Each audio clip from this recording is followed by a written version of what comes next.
เคบ๊ายบายหนึ่งแล้วอุปสรรคเหตุตอนนี้เรากำลังจ่ายเงิน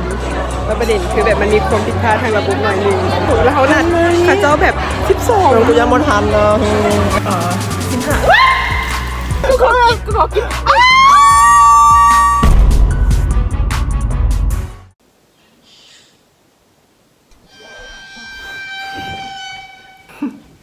ตามติดชีวิตดาราสวัสดีค่ะโอ๊ย สวัสดี จี จ้า ค่ะกำลังสิแบบทานเลยมึงคือกูถามแบบมาแบบเปิดคลิปแล้วกูไปยืนจริงๆเลยแหละเมื่อไหร่มึงจะมาแล้วก็แบบแล้วกูยังขอทานลิปก่อนเดี๋ยวกูไปเตรียมตัวอีกก่อนแป๊บหนึ่งบายบายมาใส่เกลือบังติดไม่ได้กูมึงมันบนรถได้มึงวันนี้เขาต้องไปส่งอีอาดได้ตอนแรกเขาต้องไปส่งอีอาดนะให้มันแบบสเลย์เดี๋ยวกูเบิร์เลยมันก็น่ารักอยู่แต่ไม่เป็นไรเกือบบางตุ๊กแหลงเอ้าเสียบเฟยเบอร์ตัวนี้นะนี่ชื่อโอ้ยเอ้าอีเฮียทำสภาพบ่ได้วันนี้คือคอนเทนต์คนนอนน้อยตามติดดาราสาวจริงโอเควันนี้ทำอินเขาจะไปบอนซอนสาขาทำอินของประเทศลาวคือวันนี้วันที่8 เดือน 8แล้วเขาจะเปิดโปรเพราะว่าเป็นมื้อทำอินเขาเจ้าก็คือเปิดโปรนะเปิดแค่10 โมงถึง11 โมงมึงเปิดแค่ชั่วโมงเดียวอีเหี้ยแล้วพวกว่าเปิดจำกัดจำนวน100 คนมึงคิดว่าที่นั่งมันจะมีคน100บ่ฮอดหลังจากนั้นก็คือไปอย่างก่อนแล้วจะกินแล้วรีวิวแล้วนั่นเนี่ยคือเขาจะไปอีบอนซอนนี่คือไปรีวิวเนาะลงช่องTikTok ก็คือช่องลิงคอนเดลี่ไปสามารถไปติดตามแล้วมันขึ้นปลิงขึ้นเนี่ยก็พูดทั้งที่คนเบิ่งหน่อยกับอีช่องTikTok ไปช่องแล้ววันนี้หลังจากที่กินอีบอนซอนแล้วปุ๊บก็จะไปอีออนเซนก็คือนางได้ถึงฮับเซิร์นให้ไปเซออนเซนว่าซ่านก็เลยว่าส่วนอีนี้ไปนำนี่แล้ววันนี้แล้วทุกอย่างแล้วฮานาก็คือตอนแรกต้องไปส่งนางในกิมินาอยู่สนามบินเขาชี้จะไปเกาหลีแล้วยินดีกับนางเนาะ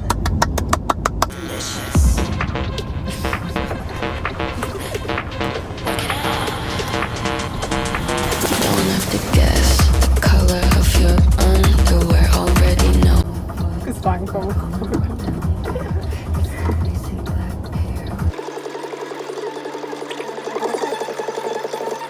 มึงตอนนี้9 โมง 58พอดีจริงแม่พอดีของ9 โมง 58ป่ะใช่ค่ะกูบอกแล้วดิเดี๋ยวมีบอลจอดรถนะติ๊กต็อกก็สามารถโพสต์แล้วพร้อมติดแฮชแท็กสามนี้อย่าลืมน้องชันจนเพิ่มคือเขาจะได้เข้ากินวะตอนนี้มันกำลังแบบเสียงมันกับแบบโคตรดังเลยท่านไหนนกกูอยากไทยโทรบอกอีต้ามาแม่โทรบอกมันให้มันแบบปิดงานมากิจกรรมนับตั้งแต่วันที่10ของวันซอนเนาะมีหลากหลายเลยสำหรับที่นี่เนาะเสียงมองนี่นะติ๊กต็อกเกอร์สาวเมื่อกี้เขาได้ยินแล้วมีคนมาจากบ้านอย่างบ้านเกิดแต่นี้เขาก็มาไกลกันเนี่ยมึงจับบ้านเอิญเขามาจากบ้านเอิญจริงมึงรักแบบกลัวเขาสิได้เข้าแล้วเราก็บอกอุ้ยบ้านเอิญมึงต้องถ่ายมุมนี้แล้วจะพามึงไม่รู้ถ่ายไว้ก่อนเพราะกูย่านแบบมันไม่ได้ยินเสียงไงมึงตอนนี้เขากระชิดได้แล้วมึงคือแถวเพิ่นให้เปิดลงทะเบียนแล้วได้ใกล้1 ขาดเดี๋ยวเดี๋ยวเขาทำประมาณ30 นาทีแล้วตอนยืนบงวันอีกในกล้องมันจะได้ยินบ่ตอนนี้แถวกำลังขยับแถวกำลังเริ่มขยับแล้วก็จะได้กินแล้วมึงเขากินปุ๊บนะกูจะว่าเขาจะต้องกินแบบแล้วเขาก็หิบไปเพราะว่าแบบเขาต้องมีนัดต่อนี่ตารางแน่นเนาะเป็นแบบ busy girl เป็น business girl แล้วมึงคงบอกตารางแน่นแค่ตอนเช้าตัดไฟมึงคงจะเป็นใส่จริงสำหรับวินาทีนี้ทานสามารถบอกว่าใช้เพียงเป็นไทยบุรีมีโซนที่แบบมีมึงคือตอนนี้เขาถามมาประมาณ30 นาทีแล้วคือไก่เขาที่เขาสั่งจากบอนซอนยังบ่ได้ปานนี้พอมันทอดโดนไงมึงมันต้องมีกรรมวิธีแต่ว่าพวกเมนูที่เป็นเมนูพวกดิชทั่วไปที่บ่แม่นไก่ทอดมันได้ไวนะคนอื่นมันได้แล้วแต่แบบไก่ทอดยังบ่ได้แล้วซึ่งเขาสั่งแต่ไก่ทอดไงแล้วตอนนี้มึง11 โมงคือแบบเขานัดกับอีกห้างนึง11:52แล้วซึ่งเขาจะกินแล้วจะงงหรืออาจจะแบบมาปูนเขาจะกินแบบแล้วกลัวเขาสิไปฮอดทันอีกประมาณกลัวจากนี่ไปฮอดแถวไม่มันอยู่แถวอาเซนมอลมันอยู่อาเซนมอลกลัว20 นาที15 นาที20 นาทียังต่ำ เนี่ยมันก็ไม่ทั่วมันกับบได้ไก่นะ 15 นาทีไป มันก็ประมาณแถวๆนั้นแหละเพราะว่าแป๊บเดียวก็ฮอตละ เขาทาเป็นเวลา 30 นาทีเขาก็ได้ไก่มาแล้วสุดหนึ่งยังไงสุดหนึ่งที่เป็นไก่กูคิดว่าไปมึงเริ่มซอยเปิด มึงจะฟ้าสิให้กูทายก่อนให้กูทายอันนี้ต้องทายลงติ๊กต็อกนะ ใช่ ไม่กูจะทายผิดก่อน เร็วๆมึง อย่างต้องมีแต่ อย่างต้องมีเร็วมึงไก่มันมา4-5 นาทีแล้วยังไม่ได้กินแล้วตอนไก่มันเก็บซีดมันเลยชอบไม่มากกลับกันเลย นี่ที่สุดเดี๋ยวมึงจัดกันแบบนี้ นี่สุดเลยยิงกันวันซ้อนแล้ว กินเธอมึงเดี๋ยวมันเช้าเย็นมากกเลยมึง แล้วที่สุดได้แล้วลองสิ ยังฮ้อนอยู่นัวอร่อยมึง อร่อยจริง นี่นะคะจานที่2มาแล้วเป็ดกับไก่ที่ตอนเหมือนเดิมมึงแล้วตอนแรกกูคิดว่าซอสมันจะหวานเพราะคน ที่2กองเลยแล้วเขาเปิดแล้ว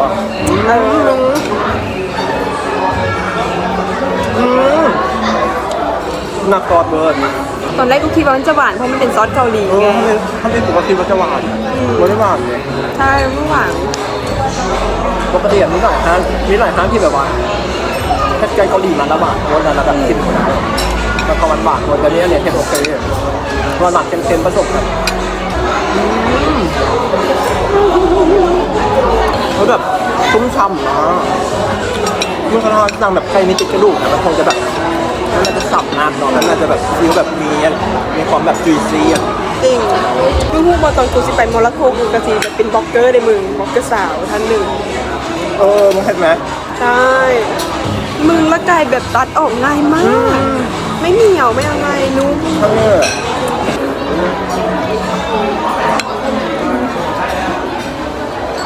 มันจะมากินคำใหญ่ๆอย่างมึงยังเพราะว่าเวลาทานกินนะนั่งตับคำน้อยๆใส่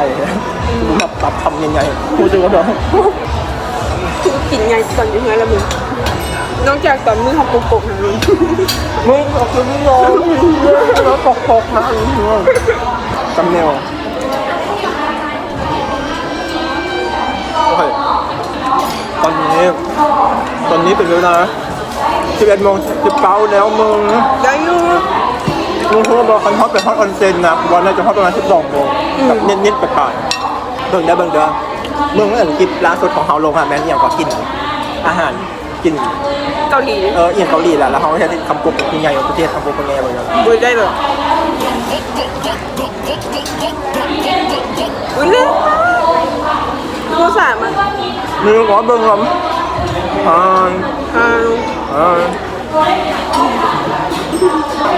มึงอะไรดี3,000นึงค่ะ อันนี้3,000เขาไม่ได้มา3เขามา2 เป็นบริเทาแน่นอนโอเค เรียน เชี่ย เสีย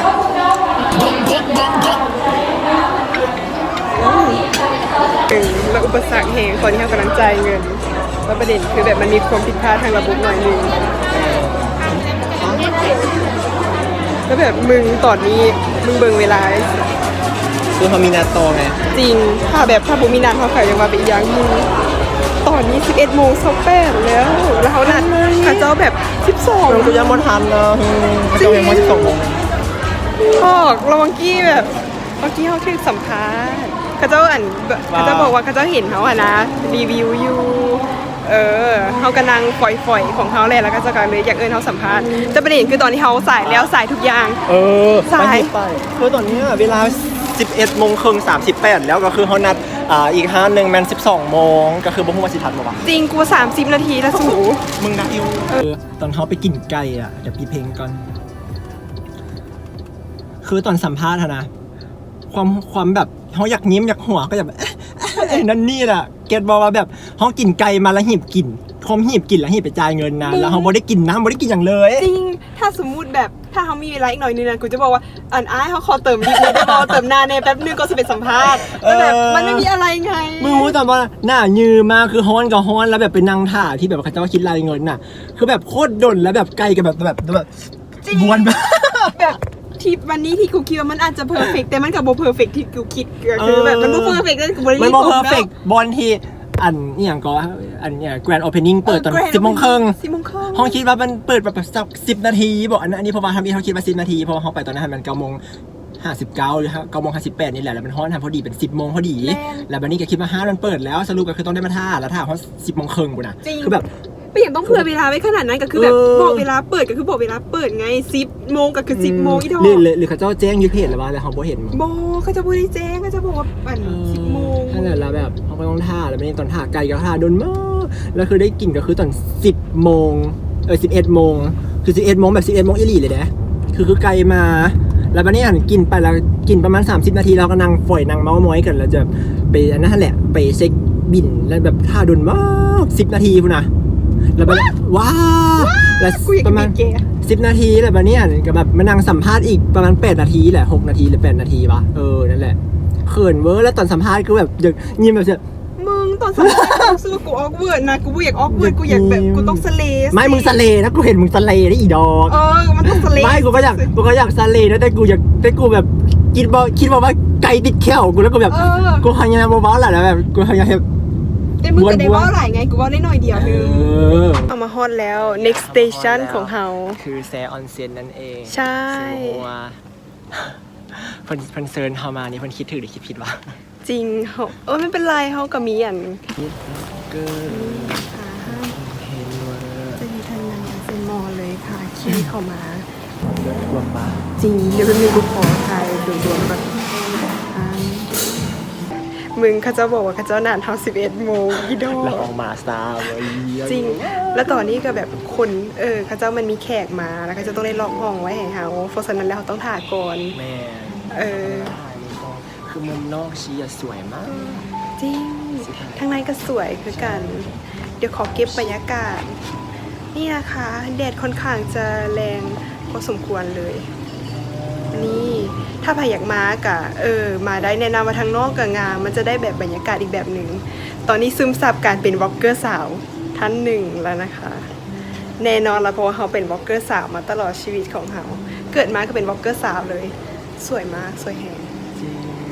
และคนนี้ก็เป็นอินฟูสาว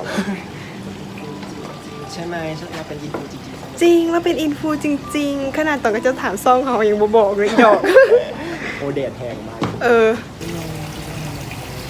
แป๊บนึงนะเอาในการใช้ออนเซ็นเข้ามาในห้อง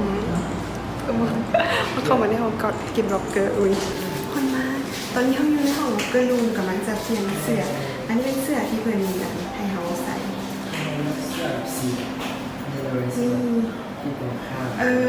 แล้วถูกกับผู้หญิงใช่ค่ะตัวนี้อันนี้ของร็อกเกอร์นะคะ เดี๋ยวจะนำเราสิน้องไปทาอยู่ของซาวน่าน้ำนิดนึง คือตอนนี้นะเขาบุกมวยอันนี้นะฮัลโหลอันนี้มันแซ่ได้เลยคือเขาเสียเวลากับมันไปแล้วเกือบ10 นาทีแล้วเพิ่นมีเวลาให้40 นาที จริง ยังไม่ลงแซ่เลย มึงเป็นวันที่รีบเร่งมากอย่างว่าจากอีไกบอลชนก็รีบเร่งจากอีอันนี้ก็หรือว่าเขาแค่บริหารเวลาแบบบอดีหรือเปล่า มือดีมือห้องไฮโฟนะครับไซน์นี่บ่เป็น จริงเขาจะมา figure it out how to open it ตัวนี้อันนี้ ผ้าขนหนู เวล แล้วก็ผ้า ปิอีปิ อีปี นั่นหรอผ่าอย่างนี้คือ ผ้าบุ้งเอาผ้าบุ้งหัวผ้าเซ็ตมันนี้หรอไปสิ มันอาจจะให้ป้าแมส อ๋อ โอเค ก็คืออันนี้เขาอยู่ในห้องออนเซ็นแล้วค่อนข้างจะสบายเรียบหรูเรียบมันนะจ๊ะตอนนี้กูอยู่ซิลบาร์คือกูอยากแบบ relieve my skin นะแล้วมึงเบิ่งมาแล้วมึงเบิ่งกูอีดอกแบบเขาโง่เสียเวลาอยู่อันที่ห้องนั้นเป็น15每次都想装作很倔强。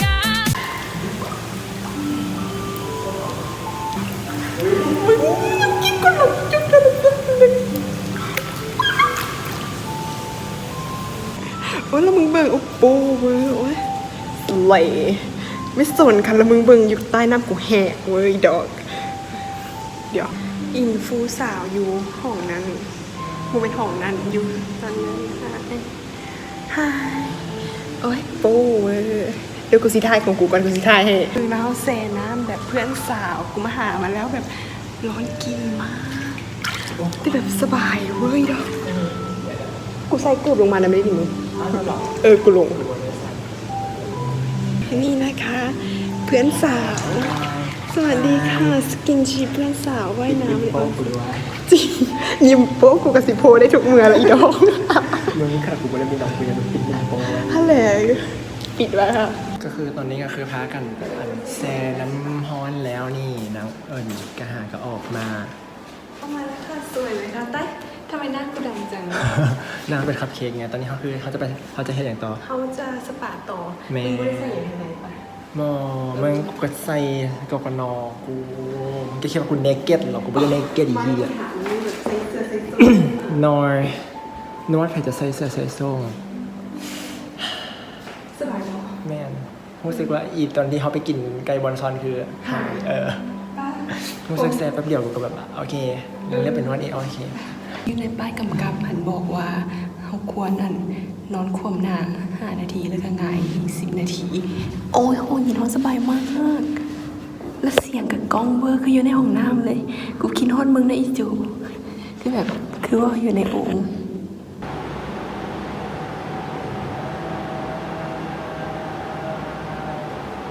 อินฟูสาวห้องนี้โคตรเย็นเลยมึงเพื่อนห้องแซคือแบบตู้เย็นจำลองทีวีก้อนแกมันเย็นคือกับอันนั้นเลย มันเย็นแบบเย็น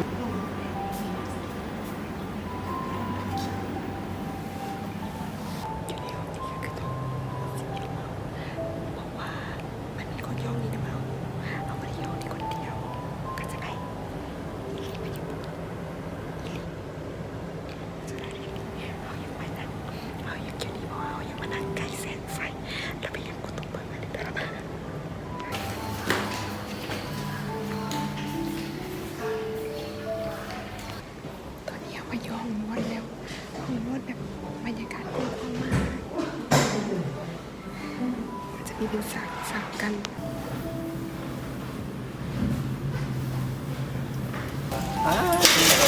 นี่นะคะหลังจากที่นวดอีหยังเสร็จสับแล้วเขาก็ออกมานั่งพี่น้องสบายบ่มึง แม่นมาแบบก็ไก่ร้านโตคิดชุดแล้วคิดแบบชิฮับ แมนคิดถึงนี่ครับ ว้าวสวย ตอนนี้เครื่องดื่มพอมาแล้วและอินฟูสาวกับไปนางถึงคือความสั่งภาพกระปุกเปิด กูสร้างเป็นยูสุอเมริกาโน่มัทฉะละลายนั่นก็เป็นมัทฉะอีหยังมัทฉะโคโคนัทมัทฉะแต่นี่แบบหอมมากเราจำปาจริงหรือเปล่าไม่เราจำปาปลอม คือชามันยังร้อนอยู่ฉันยังบ่สามารถหรอวะนี่แล้วเพิ่นก็มีผ้าเปียงมาให้ด้วย10 โมง 10 มื้ออย่างก็ว่าไปเขาอยู่ตั้งแต่12 โมงแล้วตอนนี้โอ้ทำไมมันไม่เห็นแล้วตอนนี้2 โมง 48น่าจะบ่เห็นนั่นแหละค่ะเขาอยู่ประมาณ2 ชั่วโมงเกือบ3 ชั่วโมงครึ่งทางนี้มันจะได้วิวสวยกว่าแล้วอีกจังหน่อยเขาน่าจะไปถ่ายรูปกลุ่มพอเป็นพิธีแล้วเขาจะสั่งขนมกลับบ้านไปกินด้วยเพราะว่ารู้สึกผิดมากกับบริการที่ดีเลิศขนาดนี้แต่เขาจะบ่ซื้ออีหยังกลับบ้านไปเลยเหรอดังนั้นแล้วเขาก็เลยต้องซื้อขนมกลับบ้านแล้วอีน้ำ2 จอกเนี่ยมันอยู่ในคอร์สตัวรวมกันกับทุกอย่างเลยแบบใจปั๊มมากเลิศมากแวะกันมาได้นะ นี่ค่ะโนบุออนเซนสปาก ระโปรงเปิดออกมาดีนะ บเปิดคันเลยนวดให้กูแล้วแบบกูคิดว่าเป็นหอยซักที่กูอยากได้ ว่าตอนนี้คือมึงว้าวไปแล้วปะ คือว่าไปแล้วมั้ง เอ้า มึงว่าไปอีกอะไร มึงเห็นปลาท้องฟ้าสวยมากมึงมาคือบทมีท้องฟ้าเนี่ยเห็นปลาท้องฟ้า สู่กูลืมไก่ไปในรถแล้วถ้า มึงไม่เป็นอย่างนั้นมั้ง มึงตอนแรกหันกูย่านไก่บูแต่กูคิดไปคิดมารถกูน่าจะกินไก่ มันก็เป็นการอบไก่เป็นโตไง ที่มาน่ารักเว้ย อะไรหรอ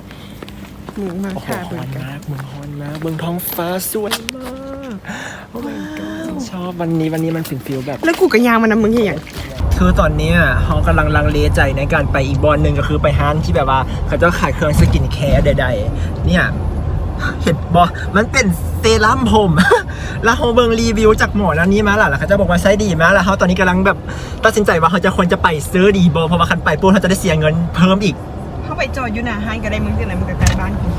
ก็ได้หักกดหยุดแล้วโพสผลเลยหยุดสตรอเบอรี่มรกต สตรอเบอรี่มรกตสตรอเบอรี่มรกต สตรอเบอรี่มรกตอีเนี้ยกูเป่าหูหลายคนเว้ยตอนนี้นะกูล่าสุดกูเป่าหูอีโจยก็มาเป่าหูมึง ใช่ค่ะ พากันเมาเรื่องนึงขึ้นมาก็คือแบบบ่เคยเห็นอาชีพมาก่อนนะที่แบบว่าเข้าห้านอย่างเราบ่ได้จ่ายเงินออกมา ไปใช้บริการกับเจ้าระบบใช้บ มัน ริ คื กา อ ร สว่าเขาเป็นแบบลูกคุณหนูมิเซนไซ บอเขาเป็นอันนั้นไงเขาเป็นอินฟลูสาวแล้วเขาแค่แบบไปรีวิวให้เพิ่น ใช่ค่ะ คิดแบบที่เอา มันจะได้หัวจะผิดหน่อยลง จริงมึงกูเคยรู้สึกว่ากูแบบจะได้มันจุดอินฟูสาวที่ได้ใช้ของฟรีเรือมึง มึงโหบอหลายคนมากที่ยางกับกูแล้วเขาเจ้าได้สิทธิพิเศษนี่นะมึง จริงโอ้กูโชคดีเว้ย เดี๋ยวหน้าเขาจะมีอีกกูจะส่วนตัวอีกภาษากำลังเช็คคลิปอยู่ ใช่ตอนนี้ทำมา ตอนนี้เขาจะพยายามเอาคลิปตัวที่แบบว่าอันนั้นลงก่อนคลิปที่เป็นแบบ under subserve ที่แบบมันโบได้แบบมีคำพากย์มึงเป็นคลิปทับอินที่กูโบได้พากย์เสียงนะกูแบบอันนี้คือขั้นตอนการตัดต่อแล้ววันนี้เรามาเห็นคลิปหนึ่งที่แบบว่าเขาไปถ่ายมาอยากให้เบิ่งตัวนี้ในเกมเบิ่งเด้อนี่ เห็นคนข้างหลังปะ อุ้ยสวยติวสวย เฮียแต่ละคนเนาะเฮ้ยมือจีเฮียเว้ยแล้วมึงคือต้องเจอคนละสองอันนะ แล้วกูสั่งแล้วกูให้โทรศัพท์มึงตกแล้วก็ให้โทรศัพท์กูตก อย่าว่าเป็นอย่างมันกัดน้ำสเกลเนี่ยมันจะเห็นความแบบความโปความดำๆใดๆมันจะเป็นความดกดำเราก็เลยกัดมันกับตึ้ง น่ารักขึ้นมาเลยนะสดใส จากหน้าตีเป็นหลังมือ ใช่ค่ะเหมาะกับเด็กค่ะคอนเทนต์เด็ก อันนี้คือเขาจะมาพากย์เสียง เบื้องหลัง เบื้องหลังกูสั่งเลยเยอะ แล้วอีต่างก็คือไฟนี่เลยมึง คือ destination ต่อไปเฮาบอกได้เลยว่าถ้าจนฮอต9โมงนั่นเองเพราะว่าแต่ว่าตอนนี้นะเห็นบ่ว่า6โมง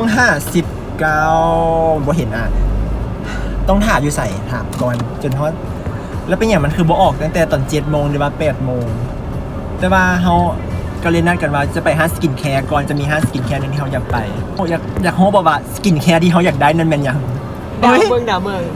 เอ้า ดาวเมืองก็คอมเมนต์ก็คอมเมนต์ มาเบิ่งกันว่าห้องนี้เขาจะหาห้านเห็นบอกเพราะว่าตอนสวยตอนสวยตอนที่เขากลับมาแล้วก็คือเขาหาคีย์กายห้านไปละด้วยความที่เมายาวเกินไป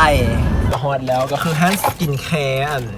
ห้านนั่นแหละเป็นห้านสกินแคร์ในสุดก็ฮอตแล้วแบบห้านปิด8โมงแล้วตอนนี้7โมงที่สุดเขาก็ได้ซื้อแล้วสิ่งนั้นคือแบบว่าแบบเขาจะแบบบอกตอนนี้เลยแล้วกันว่าเขาซื้ออย่างเฮ้ยเป็นสิ่งที่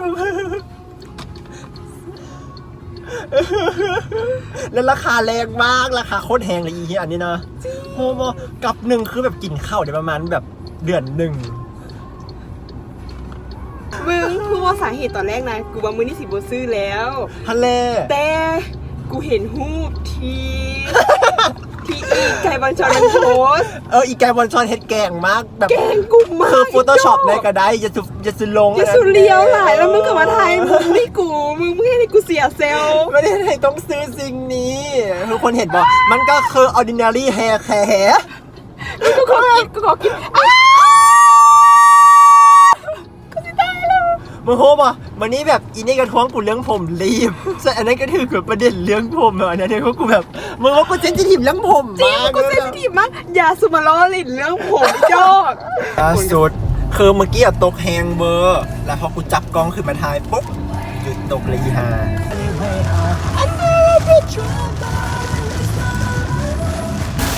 โอ้โหฝนแบบยาวแบบซิงออนทำกับปลาBaby, can't you see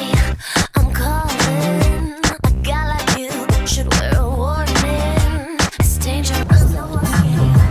I can't breathe. I need it.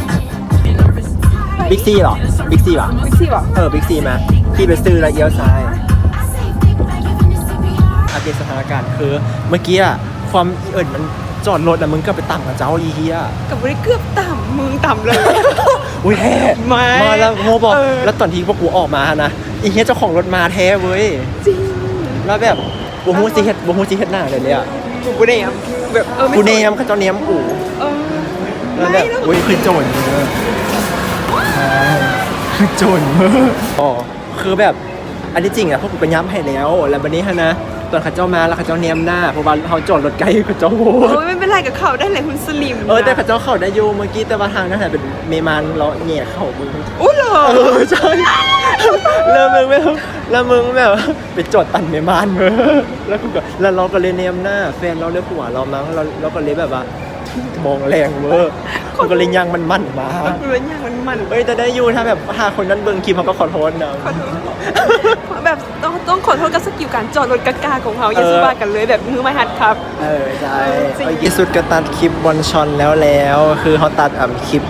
ที่เขาไปสเตย์ออนเซ็นวันนี้แล้วก็คลิปบอลชอนที่แบบต้องลงมื้อนี้คือมันต้องลงมื้อนี้อ่ะคือมันแบบหากระเปิดคือได้เวลาแล้วที่เราจะไปหาน้องสาวนิกกี้มิน่ามึงเขาคือบ่เปลี่ยนกันอันนี้แหละคือแต่มันแบบไม่มึงก็ต้องหามุมดีๆสิมึงก็ต้องแบบ เราก็อยากเซฟเพื่อนบ้าง ไม่มึงก็หน้าสำนีหามึงก็ต้องสำนี เอ้ย ขอเทสหนึ่งเป็นมึง ได้ไหมเป็นนี่แหละเป็นบล็อกของแท้คันบล็อกของแท้ต้องเห็นแบบนี้จะรถเขาอยู่ใช่ปะเนี่ยต่อไปเขาก็จะไปหาน้องสาวนิกกี้มินาประเทศลาวตอนนี้เห็น8:00 แล้วแต่มันนัดประมาณ8:30อยู่สนามบินก็คือต้องเห็น8แล้วที่สุด จะฮอตมึงเขารอมาเบิดมือแล้วเขาบุ้งสิกบุ้งเอเนจีแล้วตอนนี้กูนะ ตอนนี้ทำมาฮอสนามบินแล้วมิชชั่นสุดท้ายของวอล์ก ของมือนี้ ใช่ แต่มื้ออื่นก็คือน่าจะลงคลิปเต็ม แล้วกูก็นอนตุยแล้วโอ๊ะ ทำไม แล้วกูก็จะใส่สิ่ง อุ๊ยเขาก็จะใส่สิ่งนั้นมึงเขาจะบอกว่ามันจะเริ่มเห็นผลตอน6 เดือนเขาต้องใส่มึงกล่องหนึ่งนี่มันได้จะเกลือน มึงเขาสามารถใส่แบบผสมน้ำได้บอกไม่ได้ ไม่เขาเจ้าคือใส่แค่ครึ่งหลอดคือซิมอนเขาบีบขึ้นมาใช่ป่ะแล้วเขาจะใส่ครึ่งหลอดนะเห็นเขาเจ้าเบ้านะแล้วเขาก็แค่แบบอันนี้แล้วเขามาถูให้มันแบบว้า มึงมันสีร้อนทันทุกเดือน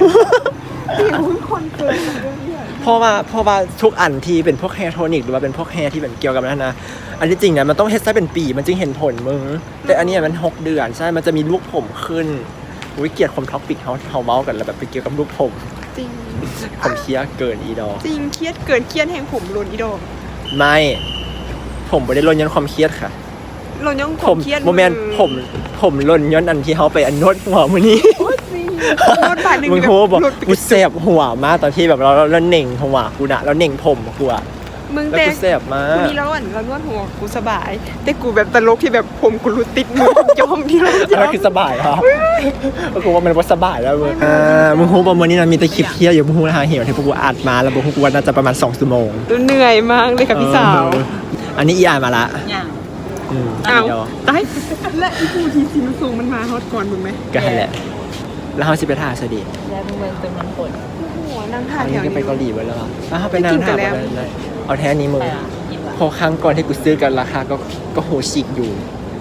เดี๋ยวมึงก่อนว่ากูมีเงินสดบอยดอก ฉันมีเงินสด หายอ่ะมึงโหบอกเมื่อกี้กูสั่งยังไง เอาโก้สั่ง